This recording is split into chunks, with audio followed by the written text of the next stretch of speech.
prior to me putting down the bottle, very seldomly did I ever go on stage stone cold sober. I at least have a couple in me, if not more, just to kind of, loosen up the nerves and get a little bit of that liquid courage. So, and I remember with my first show back, not being on the booze, it was in Europe at a festival, and I was in front of, I don't know, at least 5,000, 6,000 people. And yeah, I mean, I got through it, and I'm like, okay, that wasn't as bad as I thought it was going to be. I think I might be able to do this. Okay, cool. And it's that power of fear that we tell ourselves in our head so strongly. Yeah. Your brain will convince you of some of the dumbest, weirdest, like most inaccurate shit. And my brain still does that to me to this day, and that's kind of like where the whole topic of like anxiety and depression can come into play. It's our brains, sometimes they're looking out for us, and sometimes they are just straight up fucking with us. You know what I mean? Yes, we do. Let me ask you this, Travis, before, cause your brain was, fucking with you before you played your sober show. Before you did that, was there any thought of, I might have to quit this band? I don't know if I'm gonna be able to do it. For the sake of my sobriety, I might have to quit because I don't know if I can perform sober. Not so much. I was gonna give it the college try. Sure. First, before I was gonna decide whether I was gonna bow out or not.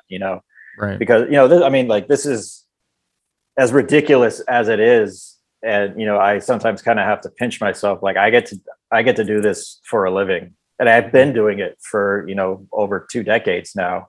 Mm-hmm. So I definitely wasn't just gonna just easily let it go. I was gonna at least give it my all to do it sober, and I'm glad I did, because I'm here today, and I still get to do it. Hell yeah.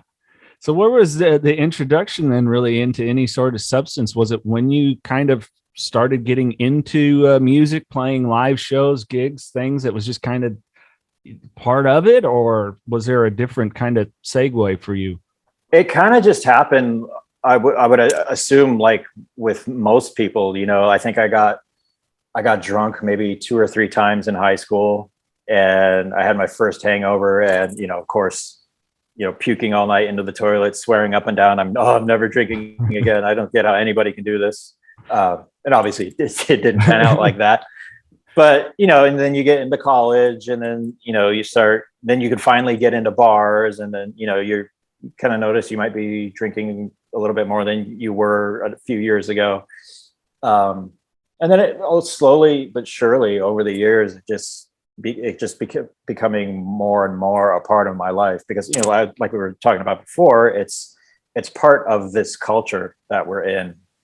Alcohol, we get it for free every night. We do these festivals that are sponsored by all these alcohol companies, and I mean, for me, it's like literally everywhere. And I'm not blaming anybody for that, but alcohol is extremely easily accessible when you're in a band on the road.